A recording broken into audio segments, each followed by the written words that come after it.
Hello, good people. It is great to be back with you. I wanted to tell you about a conversation that I had the other day with my husband. I felt like this conversation just fit in perfectly to everything that we're talking about in this corner of the internet. So I'm going to relate that to you, and I think you'll agree with me that it's quite interesting the way it just slots in. Now, you might know I said in a previous video that I started having to homeschool several of my grandchildren, and this has really been quite a change for me, because I thought I was all done homeschooling, and now all of a sudden I'm right back into it. And so I've really had to make a lot of adjustments in many areas. It's not just that the children are here for most of the week, and so it's not just school, but it's meals and laundry and the whole thing. So it's been quite an adjustment, but everything is going really well. And the other day I was telling my husband about some of the things that we had accomplished during our school day. And so what I had started doing was introducing the children, especially the two that I have. I have a boy who's in 5th grade and a girl who's in 6th grade. And so they're pretty close, so they do quite a number of things together. And I had started introducing them to the concept of a mnemonic, of little sayings and little phrases that they could use to help them remember some of the things they needed to remember. Like, for example, Superman helps everyone, helps them to remember Superior, Michigan, Huron, Erie, and Ontario for the names of the Great Lakes. And then there was another one that I gave them was no gentle daisies act able, which is nominative, genitive, dative, accusative, ablative for their Latin cases. And then the sentence, if you are accused of a crime, you are the direct object of suspicion, for them to remember that the accusative case in Latin is the case of direct object. And so we've been going over these different mnemonics as they've been working through their schoolwork, and the little boy especially is very delighted with the whole concept of mnemonics and how they work. Well, then we were working the other day in our mythology book. So we have Dolores, Greek mythology book, yay! And we've been reading through that, and we had gotten to the point in the book where we were reading about the 9 muses and how they are the daughters of Mnemosyne, which is the Greek goddess of memory. And so we were on this page with our pictures of our 9 muses and leading into the story of Orpheus and all that. And it says, the 9 muses were daughters of Zeus and the Titaness Mnemosyne. Their mother's memory was as long as her beautiful hair, for she was the goddess of memory and knew all that had happened since the beginning of time. So since we were dealing with the name of this goddess, and I had been talking to them about mnemonics, I was showing them how the word mnemonic was related to the name of this Greek goddess of memory. So I was telling my husband about this, and then he asked me a very interesting question. He said, so did the Greeks have a word for memory and then they named the goddess after that word, or did they have the goddess and then they named memory after the goddess? And I said to him, they didn't have memory and a goddess of memory. They just had memory, which was a goddess. Just like they didn't have the moon and a goddess of the moon, they just had the moon, which was a goddess. So after we had this conversation, I thought, ooh, this just fits in with the things that we have been talking about, with the way the ancient people viewed the world, with that original participation. That's how it was for them. That's how it was for the Greeks. The Greeks didn't have the object of the earth and then a goddess of the earth called Gaia. They just had the earth, which was a goddess. They didn't have the sun in the sky apart from a god. They had the sun, which was the god, Helios. And so this is how they viewed the world. The world to them was full of life. Everything was divine. It's either a minor god or or goddess, or a major god or goddess, or maybe the minor divine animating spirits like the nymphs or something like that. And that was how they viewed everything. And so I think if we understand that, it helps us to get a better grasp of what is meant by this original participation and the way that the ancients viewed the world. The world to them was very alive, and they fit into the world because the same structure that was around them in the world, this divine structure, was also their own internal structure and their own structure of the human body, of the human of the intellect, of their emotions, and of their society. So for example, there wasn't this thing called war and then also a god of war. There was this phenomena of war, which was the action of the god of war in human society. There wasn't love, and then this other thing called that was a god of love. When you were in love, you were in the grip of this god. This god was moving you in some way, and this is exactly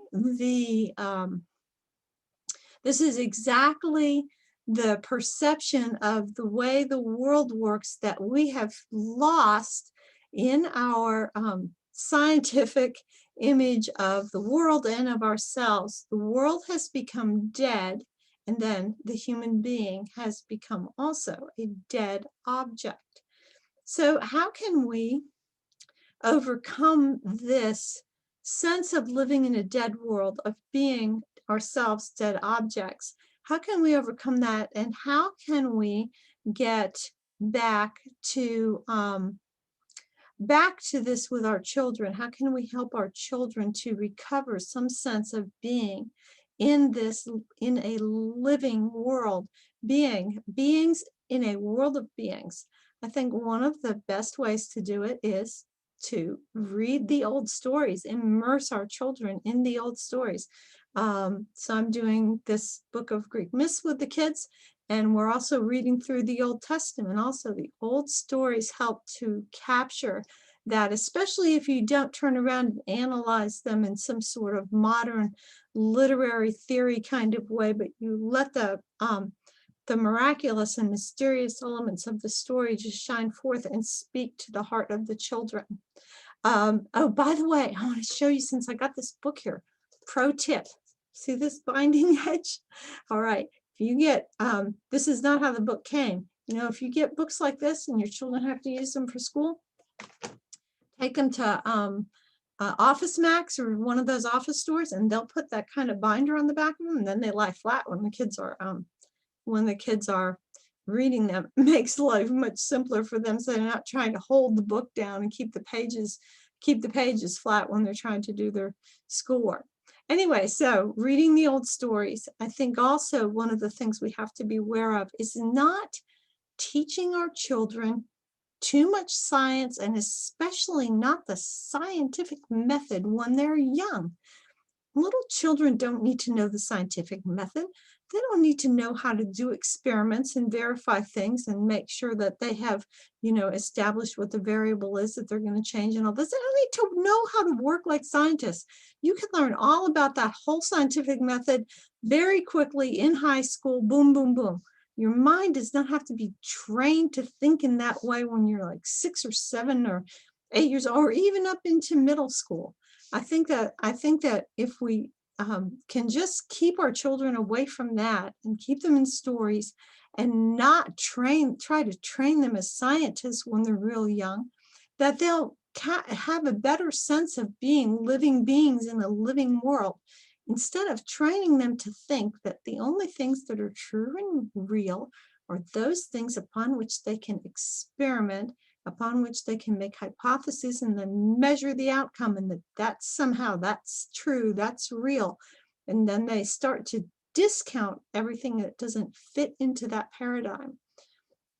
And what's another way that we can help people to get more in touch with the way that ancient people viewed the world and get back into more of a participatory um, stance with regard to the world. I think another way is to be very involved with the natural world, spending a lot of time in nature, making observations, not necessarily hypothesis and testing them, but just observing, and drawing and writing about our observations.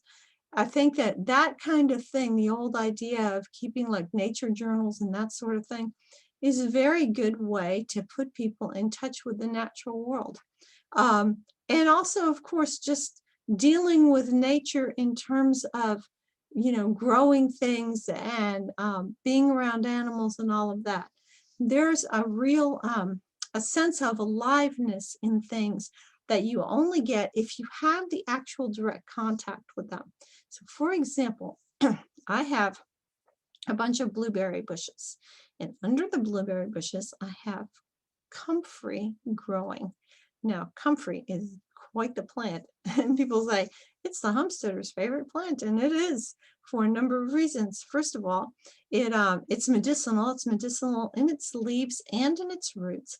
It has a very long taproot that it sends down, and it's what's called a dynamic accumulator. So it means it pulls up a lot of minerals from deep in the soil, and it puts those into its leaves. And when it drops its leaves on the ground, because it dies back in the winter and comes back in the spring, when it drops its leaves on the ground, it lays all those minerals up on the ground. But you can cut it multiple times throughout the year. It grows very lush with huge, broad leaves. And you can cut it multiple times through the year, and it will grow back miraculously, how it just pops back. And you can cut the leaves, and you can use the leaves as mulch on other plants. You can use the leaves as a compost accelerator. Put them in your compost, and it helps your compost to break down faster. And it's also a plant that much livestock likes to eat. Chickens like to eat the leaves. It's also a great pollinator attractor. It attracts bees to your garden. So it's just terrific plant. Well, when I go out and I cut leaves from the comfrey, I thank the comfrey. Sometimes I'll cut the leaves off and I'll kiss them. I'll thank the comfrey, or speak to the comfrey and tell the comfrey how much I appreciate it and that it's growing there. Now, I'm not an animist and I'm not a pagan, and I'm talking to this plant. Why? Because I recognize that plant it has its own angel. Okay, now, like every human being has their own guardian angel. We learn that from the scriptures. Jesus says that we have our own angel. But that's not true among the species of things. Like every comfrey plant doesn't have its own angel. Every chicken doesn't have its own angel. But the species of things have their own angels that have helped them to develop and have helped them to have the gifts that they're able to give to us. And so when I speak to the comfrey plant, when I regard the comfrey plant, when the kind of reverence that I do for its growth that is so wonderful, and for the gifts that it presents to us, I am actually appreciating that angel and the work that angel has done on the development of that comfrey plant. So that's why I can talk to the plant, because I'm actually talking to the angel, to the spirit that is in charge of that plant. So it's a little principality that it has, that is in charge of it. So this is having a sacramental view of the world, okay? And that is the way we need to look at the world. That is the view or the vision of the world that makes the world alive to us. It's not that we're imposing an idea of life upon the world. It's that is how the world is. That's why we have to be so thankful for Jonathan Pageau. He keeps saying, look at how the world lays itself out. It lays itself out in this way, in these patterns, in these structures that we can perceive if we just open our eyes and see them. What the scientific modern view of the world, the scientific image of things has done to us is it has made us blind to the liveliness of the world around us. But we can recapture that. It takes some effort. But while we are recapturing that sacramental, symbolic vision of a living world that we participate in and that we have an effect on, while we're doing that, and we're struggling to overcome this scientific vision of the world that makes it a dead world of objects. While we're doing that, let's not impose that on our kids. Let's give them the opportunity to exercise their young, fresh eyes and see the world in all of its lively loveliness that it can present to them. Okay, so that's the thoughts that I had after I had this conversation with my husband. And so I hope you found that to be pertinent. Until we are together again, treat yourself as though you are someone you are responsible for helping, because you are responsible, so am I, and together we are making the world. Bye for now. Thanks so much for listening.